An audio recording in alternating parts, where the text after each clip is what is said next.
I bought a Honda CBX. That's a crazy statement for me to say. Honestly can't believe it. What's going on, everyone? Welcome back to the channel. If you guys are new, this is your first time watching, well, welcome to another episode of Motorcycles in the Collection. Now, usually when I'm making a video as part of the collection, it's usually a bike we've had for a while.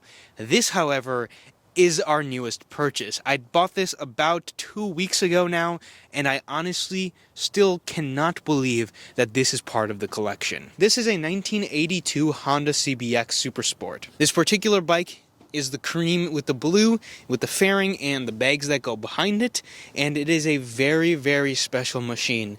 The CBX is truly a unicorn. If you know nothing about the CBX, well, let me tell you a little story about the bike, what it is, what makes it so expensive, and why it's nicknamed the Wall. The Honda CBX was made roughly for 4 to 4.5 years. This was what I believe to be the last year of the CBX in 1982. Honda as a company started to go downhill in the late 70s. Honda as a company and as a whole in the early 70s was one of the best periods in time in motorcycling history when they first introduced the Honda CB750. The Honda CB750 was essentially the super bike of its time. It was the first bike to ever be given the name Superbike and was the end of the British rule of the motorcycling industry. When you fast forward to about 1975, Honda didn't really innovate or change the CB750 in almost any way. Kawasaki made a 900, they made the K1, and they were doing better and making bigger machines than what Honda was making at the time.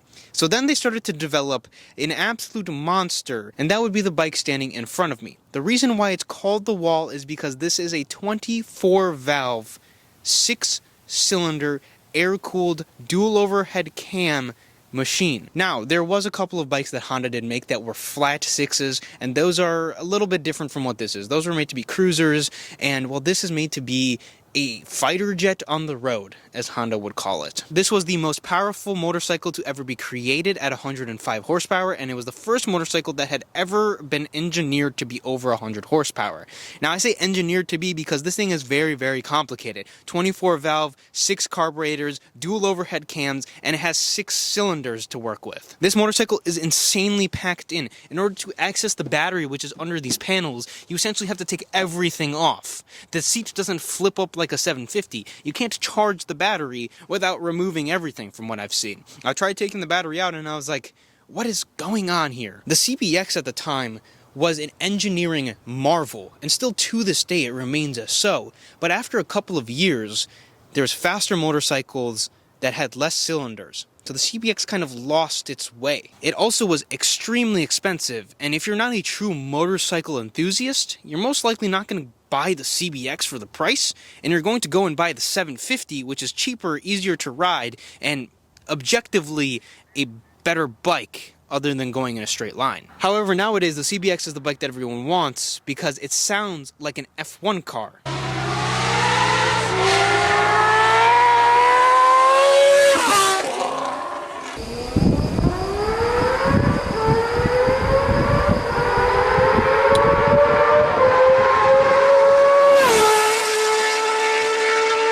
Now, going back to talking about this thing being a fighter jet as a motorcycle, the gauges are black for better visibility, they have anti-glare glass, and they have white tips on the needles to know exactly what RPM and speed you're at. Not only that, but Honda engineered the exhaust of the CBX to sound like a fighter jet. Now, we'll never know what the CBX was engineered to sound like because Honda changed the exhaust to make it more roadworthy, and so it wouldn't scare people when they heard it. Now, even still, the CBX still sounds like a Formula 1 car, and it's one of the best sounding motorcycles, if not the best sounding motorcycle that has ever been created, period.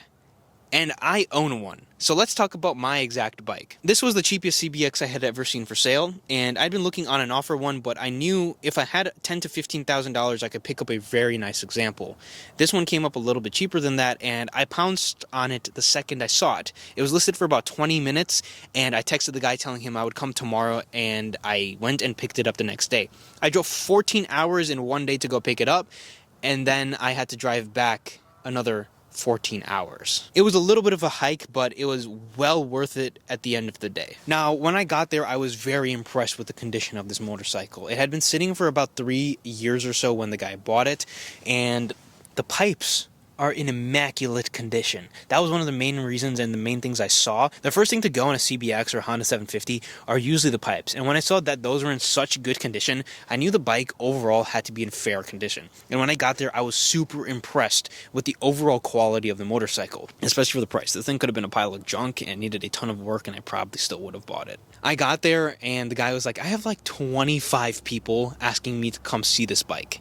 And honestly, I can believe it, because there's probably a ton more people like me. I just happen to be the lucky guy who saw it early enough and went to go pick it up and was dumb enough to drive the 14 hours to go get it. I did hear this bike turn over when I got it. Unfortunately, it's been about 2 weeks and the battery has gone flat, so I can't turn it over for you guys. The CBX has disc brakes in the front and the rear, and they're all seized. I bled the front brake just to get it on the trailer, and the rear is still very locked up. I needed help pushing this thing onto the driveway today. Now, the CBX has 6 carburetors, and that's going to be a pain to tune, but we're going to probably have them rebuilt, and we'll figure out how to make this machine just run beautifully. It's going to take a lot of work to get there. It might take a little bit of money to get there, but we'll do it, and I'll still be in the green when it comes to the CBX. The biggest issue on this motorcycle that I'm seeing is the rust on the inside of the tank, which honestly isn't too bad.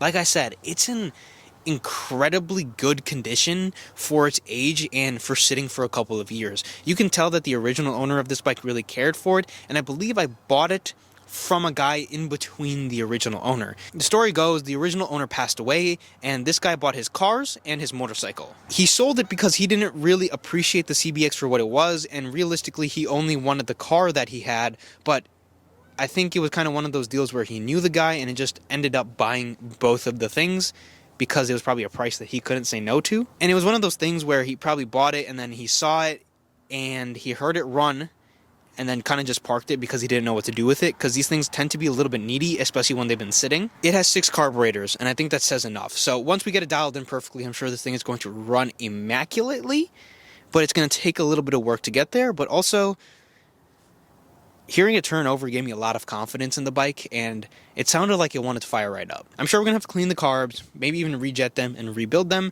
but when it comes to the motor, it sounded pretty healthy. And while that's the story and a little bit of information on the CBX, my CBX, and stay tuned for more videos on this bike to come. It'll probably be a little bit before I do make a second part, because there's other motorcycles before we get to this, but I see this thing every day, and I am itching to work on it, because this is one of my dream bikes and top 10 motorcycles of all time, if not part of the top 3 motorcycles of all time for me. I know the CBX is a dream bike for a lot of people, and I cannot tell you how happy I am to actually have one. Like, it still feels weird to say that I bought a CBX. I'm so excited for this. I probably haven't been this excited for a motorcycle ever, and I cannot wait to ride it in the summer. Of course, it's the middle of December in Wisconsin. It might not seem like it, but it is very, very cold, and it is not motorcycle season whatsoever. My hands are literally freezing standing here, so I'm going to end the video there, and if you guys have any questions, comments, concerns, always let me know in the comment section down below. Leave a like, subscribe to the channel so you don't miss any videos, and I will see you guys in the next one. Oh my god, it's cold.